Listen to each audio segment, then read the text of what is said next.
There are stories behind this list that most people don't know. One actor on this list spent nearly a year in a hospital bed, lying flat on his back, watching his best friend become famous without him, and he admitted he couldn't even celebrate it. Another lost part of his memory, and has been quietly taking photos every single day for over a decade just to hold on to what he has left. This is what actually happened in real life. These 10 actors survived terrifying accidents that should have changed everything. Starting from Kim Ki-bang. It doesn't always take a head-on collision to shake someone to their core. Sometimes it's a tire. In June 2026, he was driving when a blowout suddenly threatened to send the car out of control, and he posted a photo of the damaged vehicle from the roadside that made fans do a double take.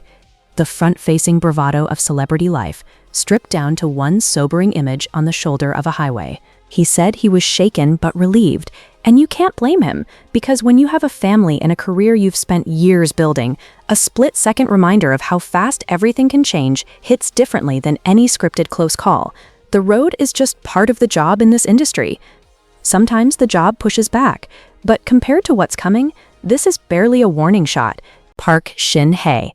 It was 11:30 at night. She was mid-production on Heartstrings, her manager at the wheel, 5 people in the van, when the vehicle hit a guardrail and the entire front half was destroyed. All 4 tires came off. She was sitting in the front passenger seat when it happened.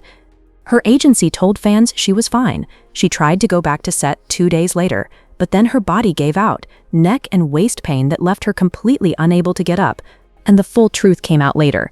The seatbelt had injured her. Her ears had cracked from the impact. She'd been hiding bruises under plaster patches during filming. The production had to rewrite episodes on the fly so her character could rest on screen while she recovered in real life.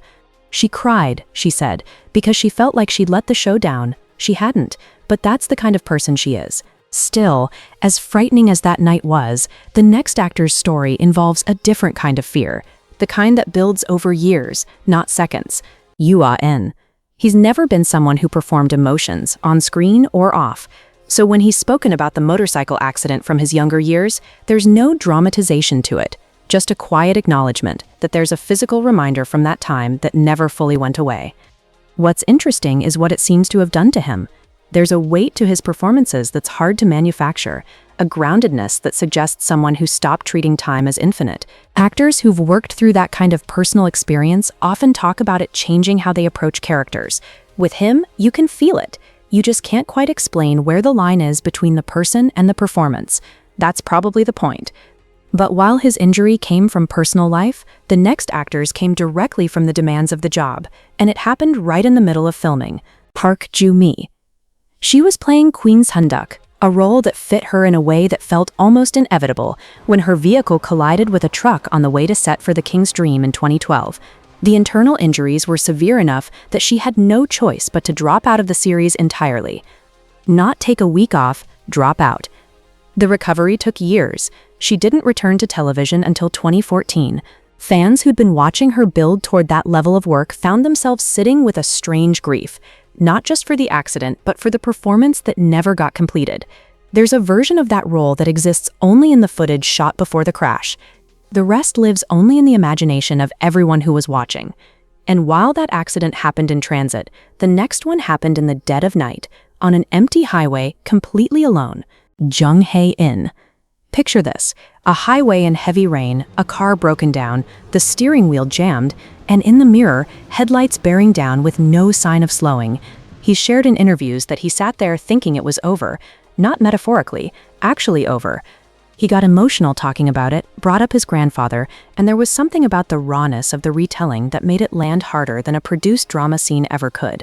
It's a reminder that the gentle, warm screen presence he's known for exists alongside a person who has genuinely sat in the dark wondering if they were about to die.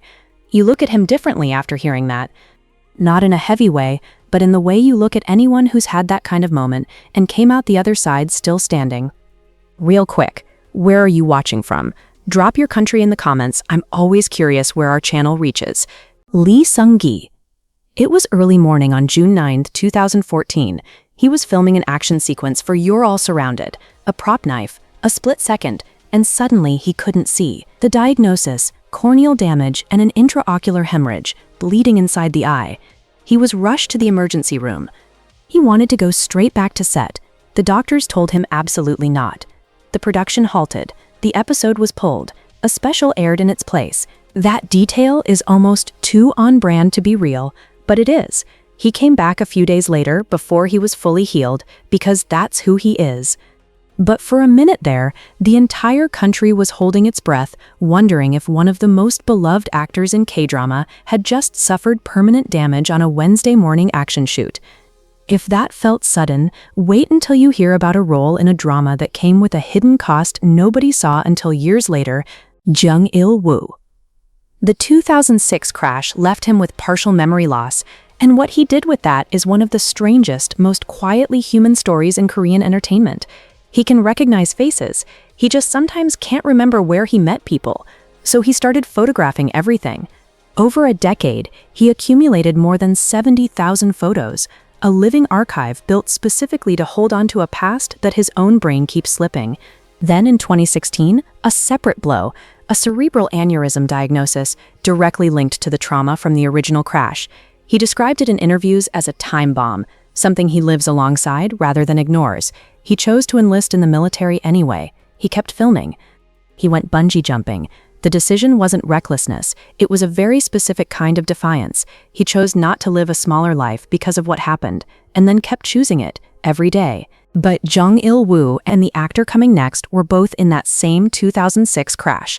Their recoveries couldn't have looked more different, and the gap between them changed everything. Song Joong-ki.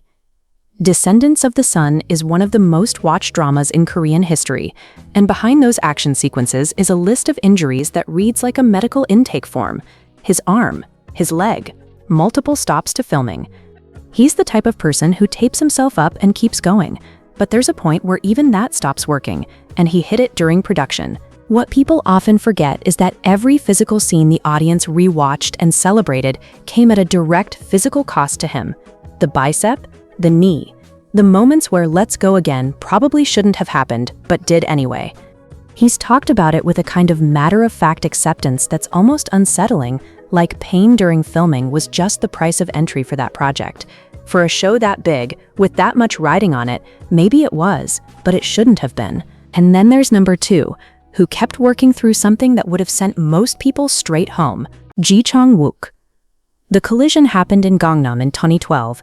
The front of the van was essentially erased, and he walked away with cuts on his forehead and a migraine severe enough that functioning was a serious question.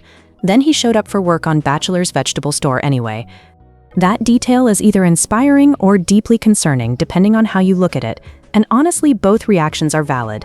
He recovered fully, continued building one of the most consistent careers in the industry, and somewhere along the way, the accident faded into trivia rather than turning point. But it was a turning point. The front of that van tells you everything you need to know about how close the margins can get for people who spend their lives in transit, on tight schedules, in the back of cars racing between sets at midnight. And then there's number 1. This is the story the whole list has been building toward. Lee Min-ho. He was 20 years old.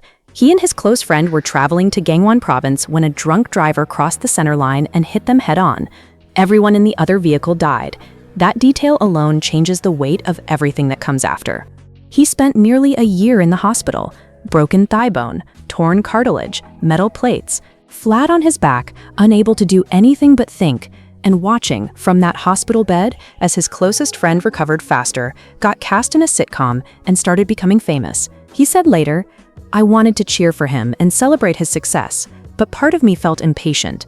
I hated myself for feeling that way." That kind of raw, uncomfortable honesty about a dark chapter is rarer than any drama role. He came out of it hungry in a way he hadn't been before, the kind of hunger that doesn't disappear when the cameras turn off. Boys Over Flowers was 2 years away. Everything he built came after a year spent lying down, doing nothing but deciding what he wanted his life to mean. That's not a comeback story, that's a foundation. But I want to hear from you now. Which actor on this list surprised you the most? And which story do you think deserves way more attention than it gets? If you haven't seen the last video, 12 Korean actors who redefined beauty standards with their unique looks, don't miss it.